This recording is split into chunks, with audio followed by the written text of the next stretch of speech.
जननायक कर्पूरी ठाकूर यांचं आजचं हे जे वर्ष आहे ते जन्मशताब्दी वर्ष आहे आणि त्याच्या निमित्तानं त्यांच्या विचारांचं किंवा त्यांच्या कृतीचं किंवा त्यांनी समाजासाठी केलेल्या कामाचं त्याच्यातून कुठेतरी हे व्हावं, त्याचा प्रसार व्हावा, त्याची चर्चा व्हावी, त्यांच्या विचाराचा प्रसार व्हावा, हा सगळा उद्देश असतो. आणि मला वाटतं त्याच्यासाठीच आपण महापुरुषांच्या जयंत्या किंवा महापुरुषांच्या पुण्यतिथ्या, जयंत्या ह्या सगळ्या गोष्टी साजऱ्या करत असतो. त्याच्यातून लोकांपर्यंत त्यांच्या आयुष्याचा मेसेज जावा, त्याच्यातून त्यांनी काहीतरी प्रेरणा घ्यावी, हा उद्देश असतो.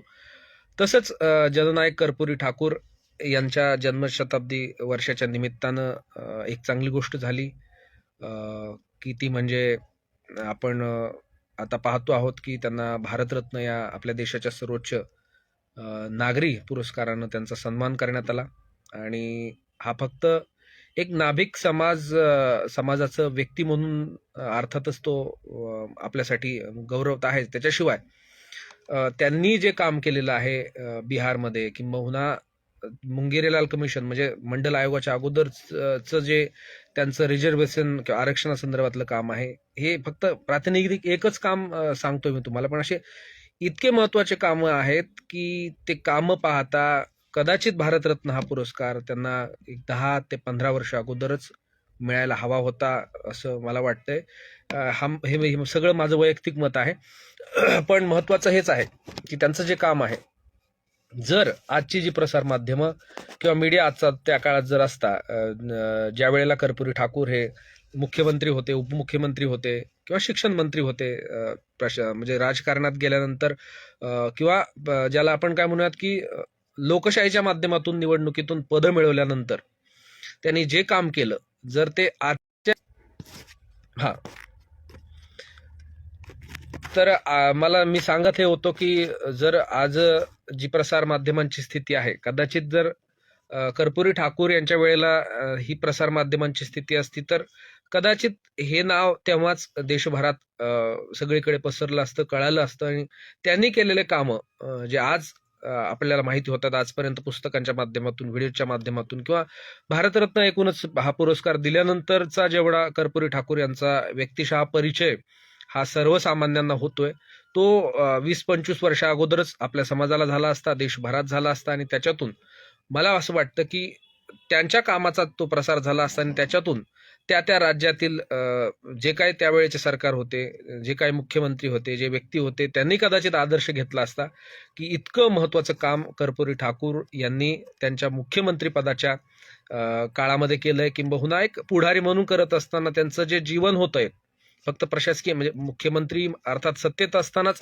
घेतलेले निर्णय ते महत्वाचे असतात पटलावर, त्या म्हणजे ते कायदा करून केलेले असतात ना, पण त्याच्याशिवाय त्यांचं जे जीवन होतं, एक पुढारी म्हणून जीवन होतं, विद्यार्थी म्हणून जीवन होतं, एक समाजसेवक म्हणून जे जीवन होतं, त्याचा आदर्श जर प्रत्येक त्या तत्कालीन राज्यकर्त्याने घेतला असता, महाराष्ट्र किंवा कर्नाटक असेल, तेलंगणा, हे सगळे जे राज्य असतील आपल्या आजूबाजूचे किंवा उत्तरेतलेच राज्य, म्हणजे बिहारचा परिणाम आपण पाहतो ना की कर्पूरी ठाकूर यांचे स्वतःचे गुरु म्हणजे विद्यार्थी विदेशात असताना, सुरुवात आपण त्यांच्या शिक्षणाच्या मुद्द्याकडे जाणार आहोत. त्यापूर्वी मला हेच म्हणायचं की जर त्यावेळेला प्रसार माध्यमं असती तर त्यांचे विचार त्यावेळेला पोहोचले असते.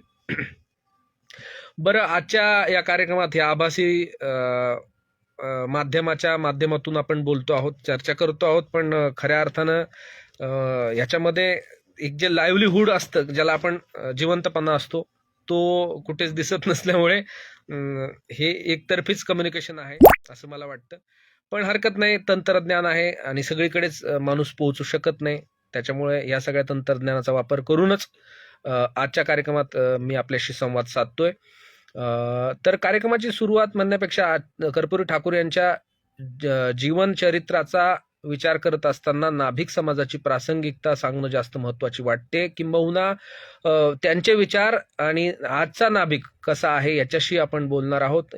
जे काही तोडकं मोडकं किंवा मला जे माझ्या परीनं मला सुचतंय किंवा मला जेवढे विचार येतात किंवा मला जेवढं आजच्या परिस्थितीमध्ये सांगणं महत्वाचं वाटतंय त्याच्याबद्दलच मी बोलणार आहे.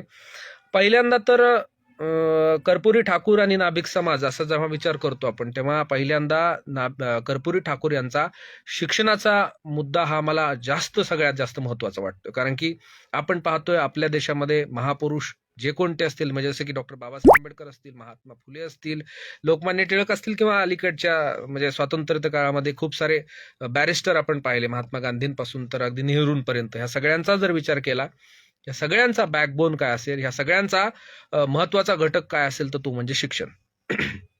त्याच्यामुळे मला शिक्षणाला म्हणजे कर्पुरी ठाकूर यांच्या शिक्षण या मुद्द्याला असाधारण महत्व द्यायचं, म्हणजे अतिशय महत्वाचं द्यायचंय. त्याचं कारण असं आहे की शिक्षणच ही एक अशी गोष्ट आहे जी माणसाला फक्त त्याच्या म्हणजे वाचन किंवा अक्षर ज्ञान ह्या सगळ्या गोष्टींच्या पलीकडे त्याचे अधिकार, त्याचं जीवन आणि त्याचा स्वाभिमान या सगळ्या गोष्टी शिकवतं.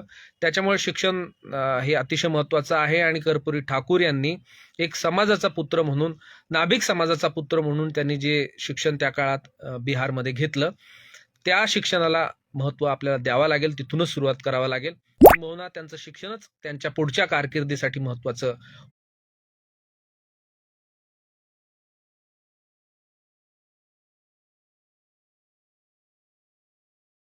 होतं आणि राहील. त्याचं श्रेय शिक्षणाला दिलं पाहिजे. तर मला सांगा, ग्रामीण भागामध्ये आज जर आपण विचार केला, तर मी पण ग्रामीण भागातून आलोय. बिहारच्या तत्कालीन ग्रामीण जर आपण विचार केला, तर मी पण ग्रामीण भागातून आलोय. बिहारच्या तत्कालीन ग्रामीण भागामधूनच ते पण आलेले आहेत. छोट्याशा गावातून कर्पुरी ठाकूर शिक्षणासाठी त्यांनी प्रयत्न केले. तर इतकी वाईट अवस्था होती. म्हणजे आपण नाभिक ऍज अ बिईंग नाभी, म्हणजे नाभी म्हणा, वारीक म्हणा, एक गावगाड्यामध्ये जे 12 बलुतेदार असतात, त्या 12 बलुतेदारांच्या 12 बलुतेदार तर असतात, त्यांच्याकडे कौशल्य असतं, कौशल्याचं शिक्षण असतं, अर्थातच त्याच्यावर ते पोट भरतात. पण कौशल्याचं शिक्षण असतानाही त्यांनी शिक्षणाकडे लक्ष दिलं पाहिजे, हा मुद्दा याच्यातून अधोरेखित होतो. आणि तेच कर्पुरी ठाकूर यांनी दाखवून दिले.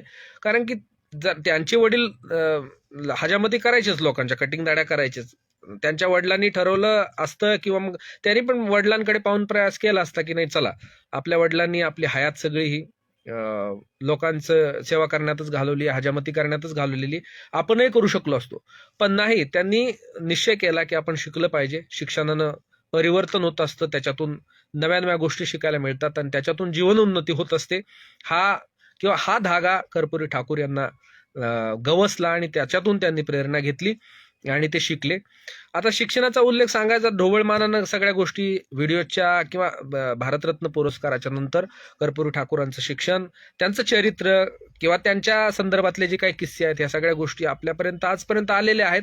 मी याच्या माध्यमातून रिपीट नाही करणार, पण शिक्षणाचा मुद्दा हा मला महत्वाचा वाटतं म्हणून मी तो सांगतोय की जसं त्या काळात त्यांच्या त्या समस्तीपूर जो जिल्हा होता, त्या जिल्ह्यामध्ये कर्पुरी ठाकूर हे पहिले आले होते 10वी आणि 10वी पहिले आल्यानंतर जेव्हा त्यांना ह्याच्यापर्यंतचा, म्हणजे त्यांचे वडील त्यांना त्या गावच्या जमीनदाराकडे घेऊन गेल्यानंतरचा जो अतिशय, ज्याला काय म्हणूयात ना आपण, की त्याचा जर आपण व्हिज्युअलायझेशन आजच्या काळात करण्याचं ठरवलं, किंवा एखादा सिनेमा जर त्या काळात त्या घटनेवर आला, तर तो एकच सीन, म्हणजे जसं आपण फॅन्ड्री सिनेमा पाहिला का, फॅन्ड्री सिनेमामध्ये तो जब्या जसा दगड मारतो, त्या पद्धतीनं तो त्या व्यवस्थेला दगड मारतो, त्या पद्धतीचा तो सीन होता असं मला वाटतं. त्याच्यापेक्षा अधिक पटीनं प्रभावी हा कर्पुरी ठाकूर यांच्या आयुष्याचा तो सीन होता. त्याला जर आपण व्हिज्युअलायझेशन केलं कुठंतरी, सिनेमॅटिक दृष्टिकोनातून जर पाहिलं तर, कारण एक वडील आपल्या मुलाचं कौतुक करण्यासाठी आणि स्वतः मुलालाही आपण जिल्ह्यात पहिला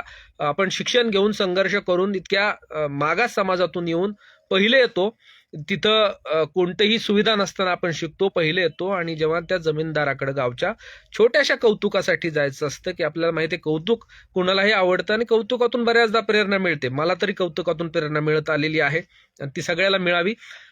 जर ते कौतुकासाठी त्या जमीनदाराकडे जातात, मात्र त्यांच्या वाट्याला ज्या पद्धतीनं विचित्र अनुभव येतो, की तू शिकला म्हणजे काय झालं, शिकला म्हणून काय कलेक्टर थोडाच झालास तू.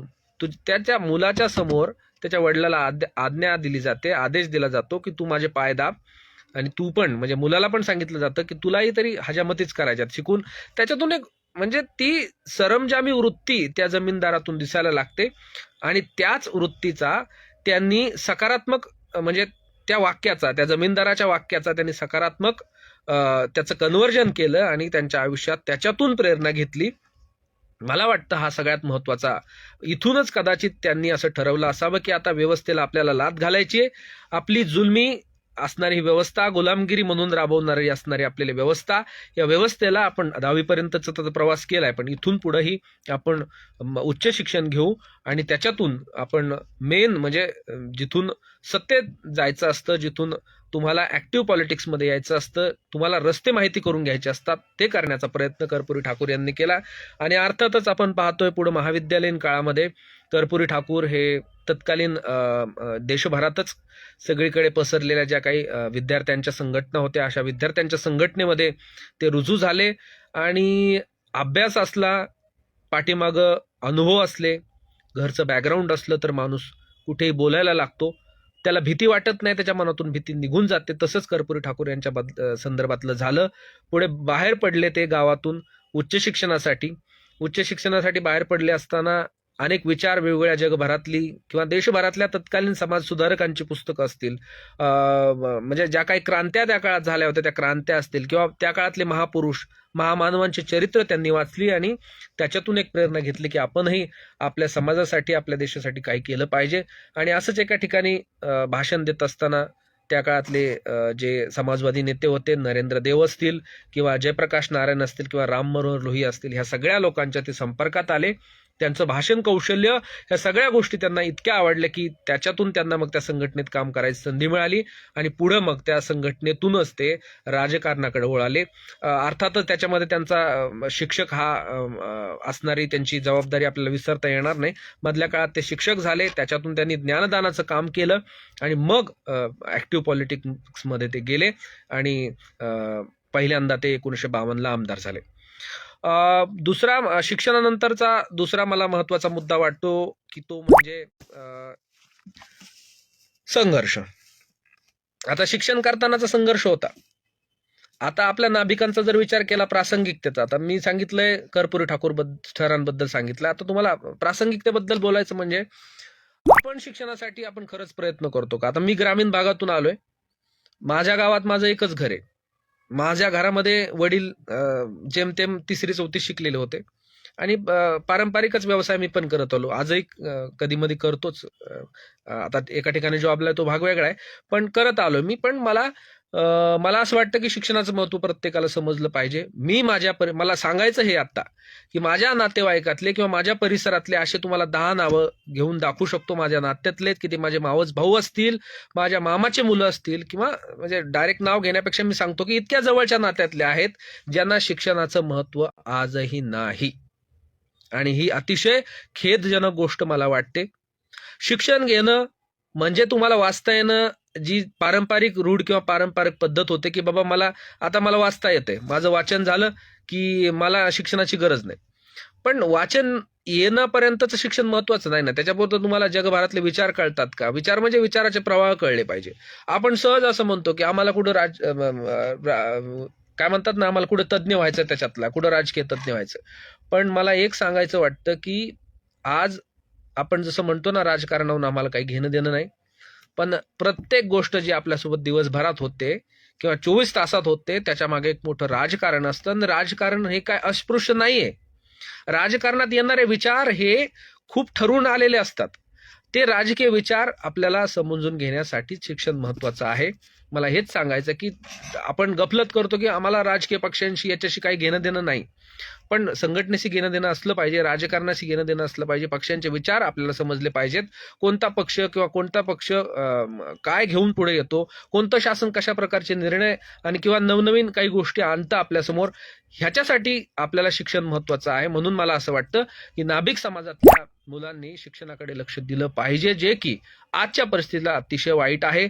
त्याचं उदाहरण द्यायचं म्हटलं की मी 12वी पासून म्हणजे 12वी माझं स्वतःचं 12वी झाल्यापासून तर ग्रॅज्युएशन होईपर्यंत मला माझ्या वर्गामध्ये, माझ्या महाविद्यालयामध्ये एकही नाभिक मुलगा मागच्या वर्गामध्ये किंवा पुढच्या वर्गामध्ये पण नव्हता. मुली तर कुठेच नाही, मुलीचा तर विषयच नव्हता. आता कुठं ते प्रमाण थोडंसं वाढलंय, पण तरी असं म्हणावं लागेल की तेवढं सिरियसनेस नाही. खूप सारे मुलं शिक्षण घेत असताना जॉब करतात. ह्या गोष्टी आपण समजू शकतो की आर्थिक परिस्थिती असते, घरच्यांना सपोर्ट करणं असतं, ह्या सगळ्या गोष्टी कराव्या लागतात. पण त्याच्यातून मला वाटतं जॉब करायला लागल्यानंतर मुलगा हा शिक्षणाकडेच त्याचं असणारं गांभीर्य हे अतिशय कमी प्रमाणात होऊन जातं आणि पैसे यायला लागतात. त्याच्यामुळे त्याला पैसा हेच आपल्या कामाचं फलित असं वाटायला लागतं. आयुष्य म्हणजेच पैसाच कमवायचा आहे शिकून तरी, असं त्याला वाटायला लागतं. त्याच्यामुळे शिक्षणातून त्याचं दुर्लक्ष होतं असं मला वाटतं. त्याच्यामुळे आज आपण कर्पूरी ठाकूर यांच्याकडून शिक्षण हा गुण घेतला पाहिजे, किंवा तो सगळीकडे मी तर म्हणेल मला एकाच गुणावर बोललं तरी बरं आहे. बाकी सगळे गुण, आपण सगळे ज्येष्ठ आहात, अभ्यासू आहात, जाणकार आहात, ते सगळे गुण घेऊन तुम्ही बोलत राहताल. पण कर्पूरी ठाकूर यांचा, जसं आंबेडकरांनी शिका, संघर्ष करा, संघटित व्हा हा जो मंत्र सांगितलाय, आणि त्याची सुरुवात ही शिकापासूनच केलेली आहे. म्हणून प्रत्येक महापुरुषाच्या तोंडातून जसं बाबासाहेबही म्हणतात ना शिका, तर त्या शिकाच्या म्हणजे पहिला शिका का म्हणाले ते मला वाटतं ह्याची प्रेरणा घेणं आपल्या समाजात महत्वाचं आहे. म्हणून त्याच्यातूनच कर्पूरी ठाकूर यांच्या शिक्षणातून आपण प्रेरणा घेतली पाहिजे असं मला वाटतं. आणि आपण ऐकणारे बरेच पालक असतील याच्यातले, त्या पालकांनीही आपल्या मुलांना शिक्षणासाठी लक्ष देण्यासाठी वेळ दिला पाहिजे, 2 पैसे खर्च केले पाहिजे असं मला वाटतं. त्याच्यानंतर पुढचा अतिशय महत्वाचा गुण कर्पूरी ठाकूर यांचा आहे ध्येय निश्चिती. आयुष्यात वाटचाल करत असताना आपल्याला ध्येयाची निश्चिती करावी लागते. ती जर नसेल तर आपला मार्ग भरकटण्याची शक्यता जास्त असते. कर्पूरी ठाकूर यांचं ध्येय काय होतं बरं? जसं त्या जमीनदाराच्या प्रकरणापासून जमीनदारानं ज्या पद्धतीनं अपमान त्यांचा केला, त्या अपमानातून त्यांनी जी प्रेरणा घेतली, तर तिथून त्यांचं ध्येय निश्चिती तिथूनच झाली खऱ्या अर्थानं. आता जर म्हणजे ह्या सगळ्या गोष्टी आपण आपल्या आकलनानुसार घ्यायच्या असतात, म्हणून मला असं वाटतंय की त्यांनी तिथूनच आपल्या ध्येय निश्चितीला सुरुवात केली. मग त्या ध्येय निश्चितीला सुरुवात केली म्हणूनच त्यांनी तशा पद्धतीनं मार्गदर्शन, आपलं मार्गक्रमण पुढं केलं, शिक्षण घेतलं, शिकून शिक्षक झाले, राजकारणात उतरले आणि आपल्या समाजासाठी, आपल्या म्हणजे मागास समाजासाठी महत्वाच्या गोष्टी करायच्यात असं त्यांनी तिथून केलं, निश्चित केलं. त्याच्यामुळे ध्येय निश्चिती ही महत्वाची आहे. आणि त्यांच्या ध्येय निश्चितीमुळेच 1952ला जरी ते आमदार झाले असले, त्यानंतर शिक्षण मंत्री झाले असले, उपमुख्यमंत्री झाले असले आणि 2 वेळा मुख्यमंत्री जरी झाले असले, तरीही त्यांचा म्हणजे 1952 पूर्वीचा प्रवास, जीवनशैली आणि मुख्यमंत्री नसतानाची म्हणजे 2 वेळा मुख्यमंत्री झाल्यानंतर 1984 पर्यंतची त्यांची जी लाईफस्टाईल होती ती कायम होती. त्याच्यात कुठेही पदांचा किंवा शासकीय काय म्हणतात ना त्याला, फायद्यांची गोष्ट कुठे दिसलेली नाही. म्हणूनच जर एक मंत्री म्हणजे शिक्षण मंत्री म्हणजे त्यांच्या मंत्रिमंडळात कार्य करत असताना, मंत्री म्हणून त्यांना विदेशी दौऱ्यावर जात असतानाही स्वतःचा जर कोट नसेल, तर त्याच्यावर एक गोष्ट लक्षात ठेवायची की साधनांची कमतरता त्यांना माहिती होती, ती भरूनही काढता आली असती. पण त्यांनी एक ध्येय निश्चित केलं होतं की आपल्याला आपल्या मागास समाजासाठी काम करायचंय, मागासांचा आवाज वरती आणायचा, त्यांच्यासाठी सुधारणावादी निर्णय घ्यायचे, हाच निर्णय होता. त्याच्यामुळे ध्येय निश्चिती आणि कामाप्रतीची निष्ठा ही कर्पूरी ठाकूर यांचा हा आजचा गुण मला वाटतं आपण सगळ्यांनी जर घेतला नाभिकांनी तर महत्वाचा आहे. त्याच्यानंतर महत्वाची गोष्ट आहे संघटन. आता कर्पूरी ठाकूर, जसं माझं गावात एकच घर आहे तसं त्यांचं पण पिंतोजी या गावात एकच घर होतं, स्वतःचं एकच घर होतं, किंवा फार फार भावंड असतील, चुलत भाऊ असतील त्यांना. पण मला म्हणायचं हेच की एका गावातून ते शिकून बाहेर पडले, बाहेर पडून त्यांनी विद्यार्थी संघटनांमध्ये काम केलं, तिथून संघटन कौशल्य शिकलं. मला संघटन कौशल्य शिकण्यासाठी ही पार्श्वभूमी सांगायची होती, बाकी काही नाही. की संघटन कौशल्य केल्यानंतर ते संघटन करायला शिकले, चांगल्या विचारी माणसांच्या संघटनामध्ये काम करू लागले.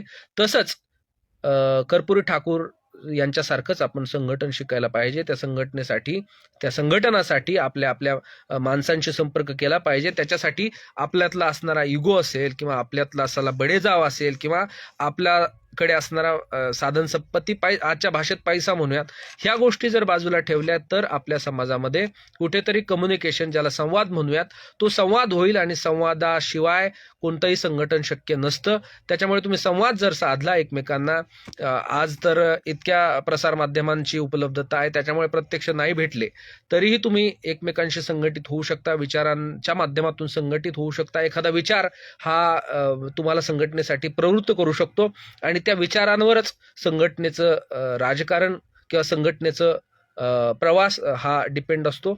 त्याच्यामुळे संघटन आपल्या नाभिक समाजाने केलं पाहिजे. आजच्या काळात तर तुम्हाला माहीतच आहे, वेगळं सांगायची गरजच नाही.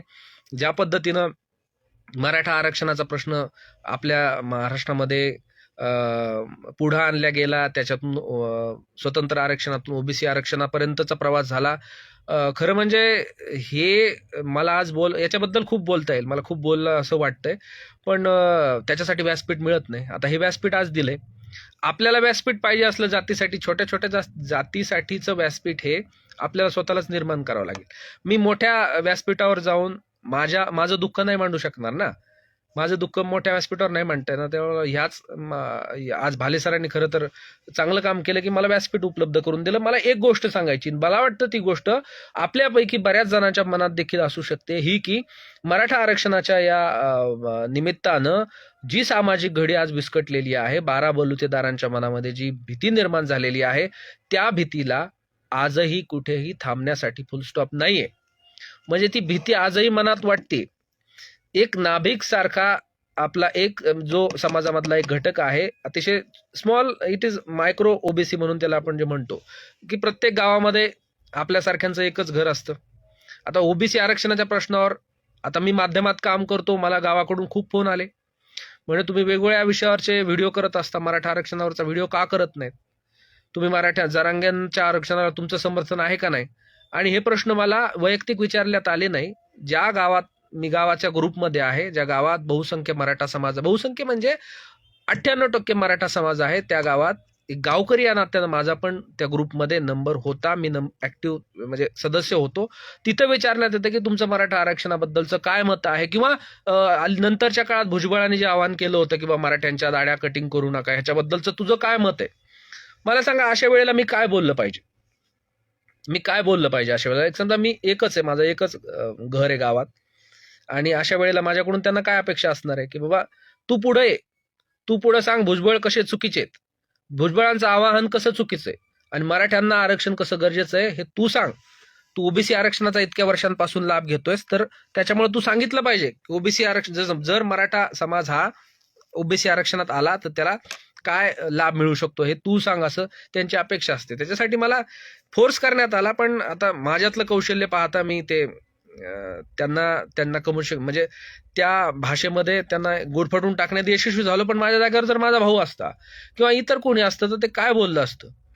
तर मला वाटतं की हे अतिशय महत्वाचं आहे की संघटन होणं महत्वाचं आहे. संघटनेमुळे मनातली भीती दूर होऊ शकते, आणि आपल्यासारख्या मायक्रो ओबीसीचं संघटन झाल्यानंतर त्याला कुठेतरी एक आपल्याला पाठीमागे सपोर्ट आहेत अशी भावना यायला लागते, आणि तो त्याच्यातून नवनवीन विचार करून समाजासाठी काही, म्हणजे समाजावर येणाऱ्या अन्याय अत्याचारांना, समाजावर येणाऱ्या संकटांना सामोरं जाऊ शकतो. त्याच्यासाठी संघटन गरजेचं आहे असं मला वाटतं, आणि हे आपण कर्पुरी ठाकूर यांच्या जीवनाकडून शिकलो पाहिजेत असं मला वाटतं. त्याच्यानंतरचा महत्वाचा कर्पुरी ठाकूर यांचा गुण आहे व्यसनाधीनता. त्यांनी स्वतः बिहारमध्ये दारूबंदी त्यावेळेला केली होती. अर्थात आजही बिहारमध्ये दारूबंदी आहे. त्याचं कारणही तेच आहे की आजचे मुख्यमंत्री जे आहेत नितीश कुमार हे कर्पुरी ठाकूर यांचे शिष्यच आहेत. त्याच्यामुळे बिहारमध्ये दारूबंदी आहे असं म्हटलं जातंय. आणि जननायक हा जो त्यांचा जननायक ही त्यांना लोकातून आलेली भावना आहे, ही काय कोणी दिलेली पदवी नाही. त्याचं कारणच ते आहे की त्यांनी ज्या पद्धतीचे निर्णय त्या काळात घेतले, शिक्षणाचा निर्णय असेल, 10वी मध्ये इंग्रजी कंपल्सरी होती, ते कंपल्सरी कमी करण्याचा निर्णय असेल, किंवा मग दारू बंदीचा निर्णय असेल, सारा म्हणजे 5 एकरच्या आतील असणाऱ्या शेतकऱ्यांसाठीचा सारा मुक्तीचा निर्णय असेल, असे निर्णय जेव्हा एखादा व्यक्ती घेऊ शकतो तेव्हा त्याला अगोदर स्वतःमध्ये कृती करावा लागत असते. तसंच दारूबंदी, म्हणून व्यसनाधीनता हा आपल्या समाजामध्ये फार मोठा प्रश्न आहे.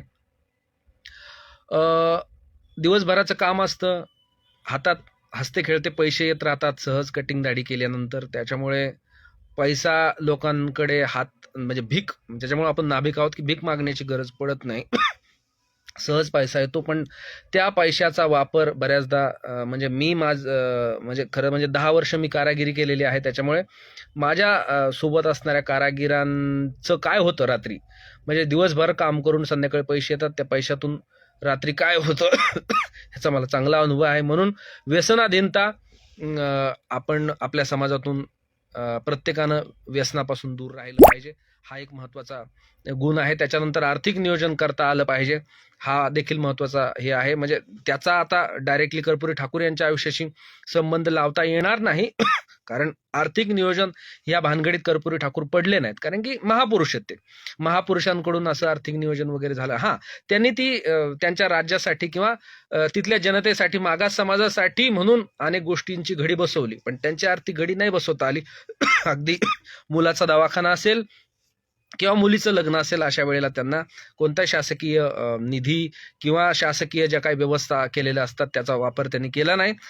एखाद्या वेळी जर त्यांनी केला असता तर मग आज ते जननायक नसते. तर मला वाटतं आर्थिक नियोजन करणं देखील महत्त्वाचं आहे. गावागावातली जी आपली अवस्था आहे नाभिकांची, खूप सारे नाभिक समाज किंवा खूप सारे आपल्या नाभिकांची अशी संख्या आहे की जे आता शहरात राहायला आलेत. शहरात आल्यानं तुम्हाला जातीभेदाचा सामना करायला मिळत नाही. एक खेळीमेळीचं वातावरण असतं, मोकळं वातावरण असतं, पैसा मिळतो.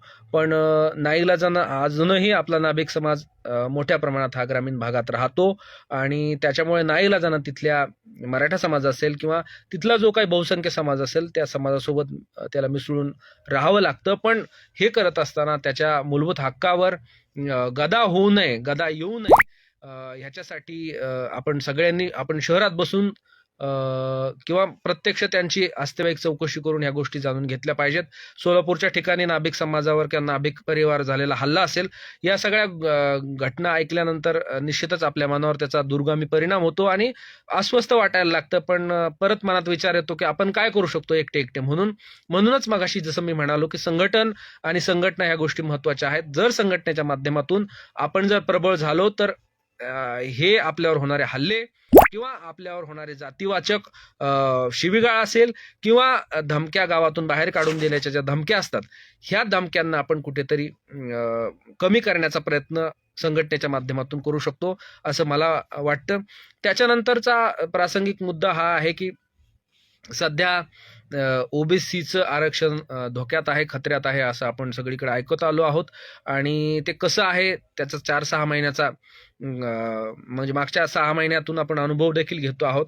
त्याच्यामुळे ओबीसी आरक्षणासाठी आपण पुढं आलं पाहिजे. पुढं येण्याचा उद्देश असा नाही की आपण अगदी भुजबळांसारखं पुढे येऊन बोलू शकतो, पण भुजबळासारख्या नेत्यांना किंवा ओबीसीचे जे काही नेते आहेत, जे लीडर आहेत, पुढं आलेले आहेत, जे निश्चितपणानं न घाबरता बोलतात, अशा लोकांच्या समर्थनार्थ आपण उतरलं पाहिजे. प्रत्यक्ष नाही, अप्रत्यक्ष देखील आपल्याला समर्थन करता येऊ शकतं. त्याच्यासाठी आपल्याला खूप सारे कायदेशीर मार्ग आहेत. जरी समजा आता एखाद्या गावातल्या नाभिकाला डायरेक्ट असं समर्थन देणं त्याला भीती वाटत असेल की बाबा नको, एवढा मोठा गावातला मराठा समाज नाराज होईल, त्याच्यामुळे मी कशा पद्धतीनं समर्थन देऊ. त्याच्यामुळे त्याला तसं न करताही आपल्याला अप्रत्यक्षपणे कायदेशीर मार्ग देखील आहेत, ज्याच्यातून तुम्ही तुमच्या लेखी निवेदनातून तहसीलदार असतील किंवा तालुक्याचे जे काही जे तहसीलदार असतील किंवा विभागीय अधिकारी असतील, ह्या सगळ्या लोकांच्या कडे आपण निवेदनाच्या माध्यमातून आपला निरोप किंवा आपलं समर्थन पोहोचू शकतं. ह्याच्यासाठी आपण प्रयत्न केले पाहिजेत. त्याच्यानंतर आपल्या समाजामध्ये तसा हुंडा कमीच आहे. त्याच्यामुळे हुंडा जर कोणी मागत असेल किंवा लग्न करण्याच्या प्रसंगामध्ये हुंड्याच्या ह्या देवाणघेवाणी होऊ नयेत असं